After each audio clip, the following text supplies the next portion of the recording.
ఆమ్, అధ్యక్ష, ఆ, సామెతలు అనేవి ఊరికే పుట్టవు అధ్యక్ష అంటా ఉండేవారు ఆయన ఏ ప్రసంగం ప్రారంభించడానికి ముందు. అట్లాగా ఇది చూసినట్లయితే ఎవరు తీసుకున్న గోతిలో వాళ్ళు పడతారనేటువంటిది ఒక సామెత ఉంది. అది ఇప్పుడు అధికార పార్టీ వారికి వర్తిస్తుంది. ముఖ్యంగా ఏంటంటే షర్మిల గారు ఏపీసీసీ అధ్యక్షురాలైన తర్వాత లేవనెత్తుతున్నటువంటి ప్రశ్నలు ముఖ్యంగా ఆ, మీరు అన్నట్టుగా రాష్ట్ర ప్రభుత్వ వైఫల్యాల గురించి మాట్లాడుతున్నటువంటి క్రమంలో వాళ్ళకి అలవాటైంది. ఒక్క షర్మిల గారి విషయంలోనే కాదండి, మనం చూసినట్లయితే గత దాదాపు 5 సంవత్సరాలు కావస్తుంది రాష్ట్ర ప్రభుత్వం ఏర్పడి. ఆ, రాష్ట్ర ప్రభుత్వ వైఫల్యాలని ఎవరు ప్రశ్నించినా కూడా దానికి వివరణ ఇచ్చేటువంటి అలవాటు అసలు ఈ ప్రభుత్వానికి లేదు. గతంలో ఎక్కడ ఎప్పుడూ ఈ సంప్రదాయం లేదు. ఏదన్నా ప్రభుత్వంలో తప్పులు జరిగినా లేకపోతే ఏదన్నా సందేహాలు వచ్చినా ప్రతిపక్షాలు ఏదన్నా ప్రశ్నలు అడిగితే ఆయా రంగాలకు సంబంధించి కొంత వివరణ ఇచ్చేవాళ్ళు, ప్రెస్ కాన్ఫరెన్స్లు పెట్టేవాళ్ళు.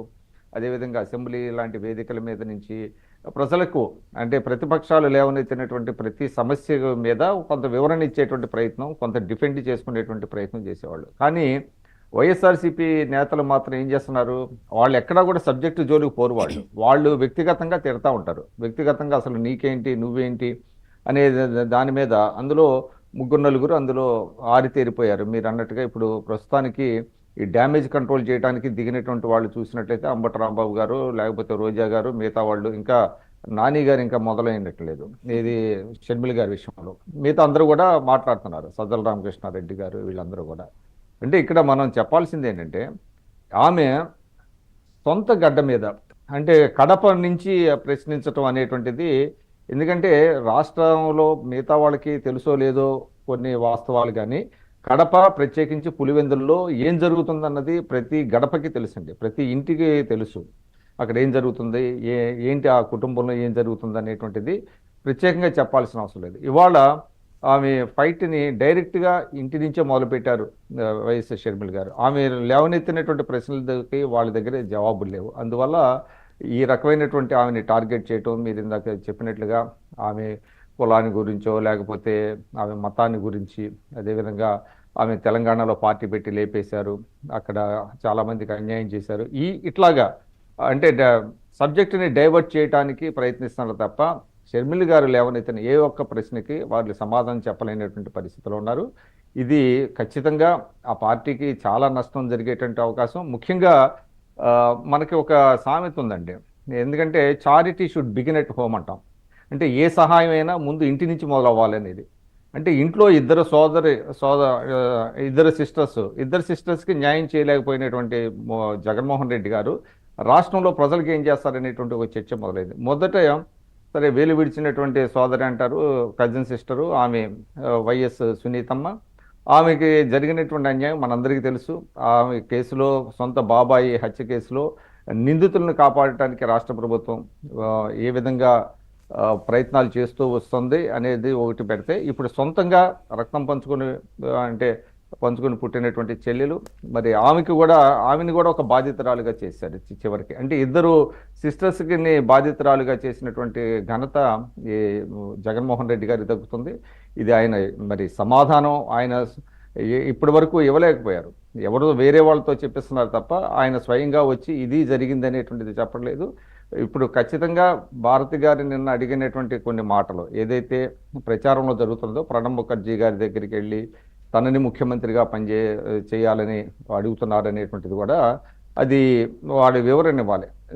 ప్రత్యేకంగా ఇక్కడ ఇంకొక అంశాన్ని మనం ప్రస్తావించాల్సింది ఏంటంటే, జగన్మోహన్ రెడ్డి గారు ఒక 2 ఏళ్ళు అనుకుంటా ప్లేనరీ జరిగినప్పుడు అక్కడ మంగళగిరి ప్రాంతంలో అక్కడ వారి సొంత తల్లిగారిని గౌరవ అధ్యక్షురాలుగా ఉంటే పార్టీ నుంచి తొలగించారు. గౌరవ అధ్యక్షురాలుగా ఆమె ఇంకా తెలంగాణ వెళ్ళిపోతున్నారు షర్మిల గారికి తోడుగా అని చెప్పి గౌరవ అధ్యక్షురాలుగా పదవి నుంచి తొలగించారు. కారణం ఏంటంటే, ఆయన మీద ఉన్నటువంటి కేసుల్లో ఎప్పుడైనా ఆయన జైలుకి వెళ్లాల్సి వస్తే ఆ పదవిలో తల్లి గారు ఎక్కడ ముఖ్యమంత్రి అవుతారేమో అనేటువంటి ఒక భయం, అంటే ఆ వారసత్వం అనేటువంటిది ఆయనకి కాకుండా ఆయన సతీమణికి రావాలనేటువంటిది ఒక ఆలోచనగా ఉండి ఉండొచ్చు.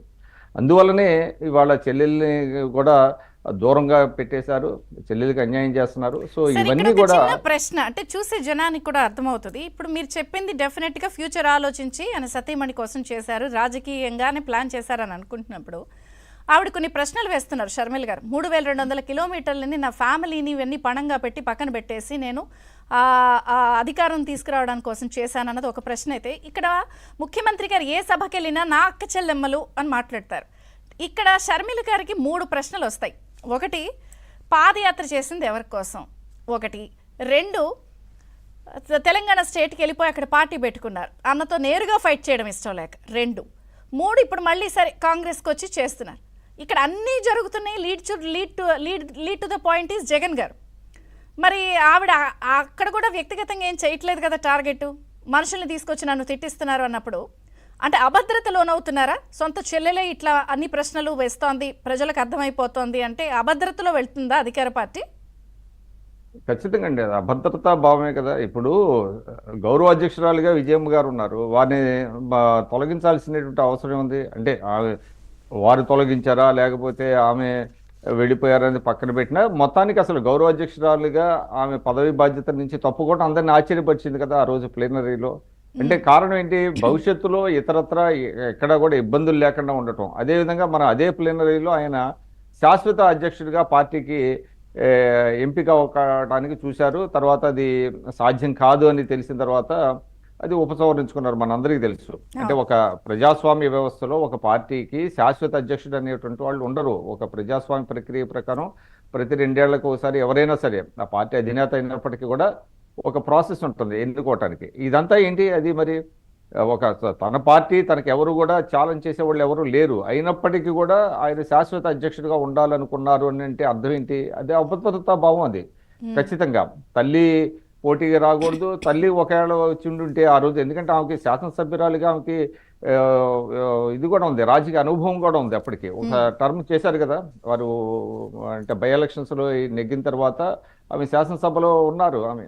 అందువల్ల ఇన్ కేసు తను జైలుకి వెళ్లాల్సి వస్తే తల్లి గారు అవుతారేమో ముఖ్యమంత్రి, అప్పుడు ఆ వారసత్వం వేరే వాళ్ళ చేతుల్లోకి వెళ్తుందేమో అనేటువంటి ఒక భయాందోళన ఉండి ఉండొచ్చు. అందువల్లనే ఆయన అటువంటి చర్యలు తీసుకున్నారు. శాశ్వత అధ్యక్షుడిగా పార్టీకి ఉండాలనేటువంటి ఒక మూవ్ ఎందుకు వచ్చింది? అసలు దేశంలో ఏ రాజకీయ పార్టీలో కూడా మనం ఎప్పుడు వినలేదు. అసలు ఒక ప్రజాస్వామ్య వ్యవస్థలో ఒక పార్టీ అధినేత తాను శాశ్వతంగా అధ్యక్షుడిగా ఉండాలి అనేటువంటిది ఒక మూవ్ చేసి పార్టీలో, అది తర్వాత అది ప్రజాస్వామ్య ప్రక్రియ చెల్లుబాటు కాదు, ఎలక్షన్ కమిషన్ ఒప్పుకోదు అని తెలిసిన తర్వాత దాన్ని మళ్ళీ ఉపసంహరించుకున్నారు.